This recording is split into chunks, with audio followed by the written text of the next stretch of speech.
Hello दोस्तों, इस बार हम बात करने वाले हैं तोहफा वेब सीरीज के पार्ट नंबर 3 के बारे में। जी हाँ, तो इसमें हम देखते हैं कि रात को मोटू की छोटी बहन के कमरे में आ जाता है और सारी रात उसका पलंग तोड़ता है। इस तरीके से मोटू अब चिकन और मटन दोनों का स्वाद चख लेता है।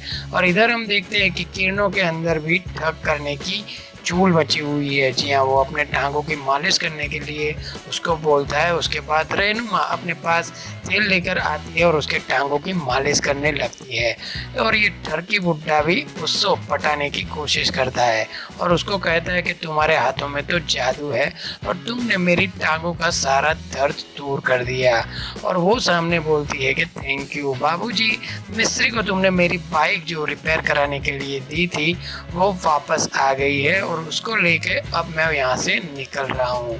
उसके बाद बुड्ढा मोटू को बोलता है कि मोटू इतनी जल्दी क्या है, खाना खाकर जाना, हमारे घर में चिकन और मटन इतना सारा है, उसको कौन खाएगा। दोस्तों, इस तरीके से मोटू बाबूजी की बात मान लेता है और यहाँ पर रहने के लिए फिर से आ जाता है और मन ही मन मुस्कुराता है। अब मोटू रहने को बोलता है और भाभी जी तुमने चिकन इतना स्वादिष्ट बनाया है कि मेरी तारीफ करने के कोई शब्द ही नहीं है, मटन का तो कोई जवाब ही नहीं है। तो वो बुड्ढा बोलता है कि मोटू बेटा, अब तुम हमको ये बताओ कि तुम्हें सबसे ज़्यादा क्या पसंद आया, मटन या चिकन। तो वो उन दोनों के सामने देख के बोलता है कि मुझे तो दोनों ही अच्छे लगे। जी हाँ, यहाँ पे बाबूजी और उन दोनों के बाद कॉमेडी होने लगती है और यहाँ पे उनका संवाद भी कुछ अश्लील हद पे पहुँच जाता है। और जितने दिन मैंने आप सभी लोगों के साथ बिताए मुझे भी काफ़ी मज़ा आया है। मोटू अपने घर के लिए निकल जाता है और फिर उदास हो जाता है कि आपने घर में दोनों के अलावा कोई और नहीं है। तो ये बुड्ढा इस हसीन मौके का फ़ायदा उठा के अपनी बहू के कमरे में जाता है और अपने ससुर को बोलती है कि बाबूजी आपने गेट को कुंडी क्यों लगा रहे हैं, क्या आपको कुछ चाहिए। तो वो बोलता है कि हमको कुछ नहीं चाहिए, बल्कि हमको तो कुछ आपको देने के लिए आए हैं। जी हाँ बाबूजी, हम आपको कुछ देने आए हैं, ये कहकर कमरे बंद कर देता है और मोंटू को दिखा देता है। अब रन्नू बोलती है कि जो कांड मोंटू ने तुम्हारे साथ किया, अगर तुम नहीं चाहती हो कि इस बात चार दीवारों के बाहर जाए तो इस गेट को बंद ही रहने दो। आज के बाद तुम्हें भी कभी भी अकेलेपन का एहसास नहीं होगा। अपने ससुर की इस बात को सुनकर नैनो के होश उड़ जाते हैं। अब यह हरामी बुड्ढा रैनो के हाथ में अपना एक हार दे देता है और उसको बोलता है कि यह हार तुम्हारी सास का है, अब वो तो इस दुनिया में नहीं रही।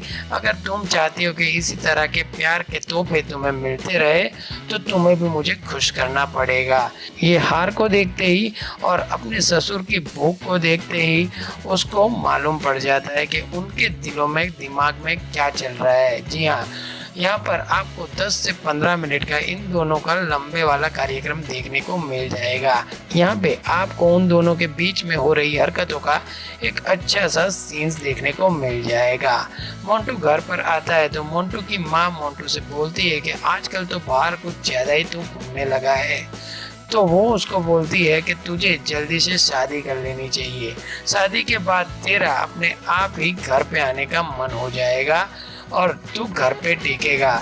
तो वो अपनी माँ को बोलता है कि तुम फिर से शुरू हो गई, मेरे उसके साथ एंगेजमेंट तो हो ही गई है और शादी भी हो ही जाएगी, बस मैंने तुमसे थोड़ा वक्त मांगा है। इसकी माँ बोलती है ठीक है कोई बात नहीं, लेकिन आज तो नेहा से ज़रूर मिल लेना। अब मोटू नेहा के पास एक तोहफा लेकर आता है क्योंकि आज नेहा का जन्मदिन होता है और इस तोहफे को देखकर नेहा खुश हो जाती है। उसके बाद ये मोंटू को भी खुश कर देती है। अब थोड़ी देर बाद मोंटू के दिए हुए तोहफे पर उसकी नज़र पड़ती है तो काफ़ी गंदा होता है। जी हाँ, मोंटू इस तोहफे के बारे में नेहा से पूछता है तो उन्हें बताती है कि ये तोहफा मेरी दीदी ने, देवर ने मुझे दिया है। इतना सुनते ही मोंटू के उदास हो जाता है और अपने मन में सोचने लगता है कि हमें दूसरे की बीवी को पेड़ कर आ रहा है, लेकिन यहाँ पर तो हमारी सुहागरात पहले से ही होने वाली है। जी हाँ, तो दोस्तों यहीं पे ही ये वेब सीरीज का पहला पार्ट खत्म हो जाता है। तो दोस्तों यहाँ पे ये वेब सीरीज एंड हो जाती है। जी हाँ, अगले पार्ट के लिए, अगली अपडेट के लिए अगर आप हमारे चैनल पर नए हो तो हमारे चैनल को सब्सक्राइब कर देना और साथ में लगा हुआ बेल आइकन भी दबा देना, ताकि आने वाली वीडियो की सभी नोटिफिकेशन आपको सबसे पहले मिलती रहे।